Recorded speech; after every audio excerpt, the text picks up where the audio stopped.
How to get the SoFi Referral bonus. Hello everybody and welcome back to our channel. So let's get started without any further ado. So if you are not taking advantage of SoFi's referral bonus, you're literally leaving free money on the table. So here's how to get started and grab your $25 in just few minutes. So you want to go ahead and find a referral link from a current SoFi user. You can ask for a friend or search for a legit one online. Click that link and sign up for SoFi checking and saving account. And that is a very important part.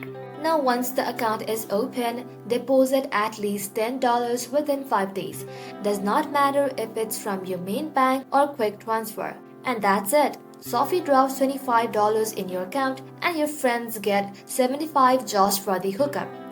If you would like to level it up, set up a direct deposit and you could get up to $300 or more, depending on how much hits your account. And after that, you get your own referral link to share. Every person you bring in, another $75 in your pocket. Easy setup, fast cash, zero fees, not a scam, just a solid bonus for switching banks. And that is simply how to get SoFi referral bonus. Thank you all for watching the video till the very end and stay tuned until our next upload.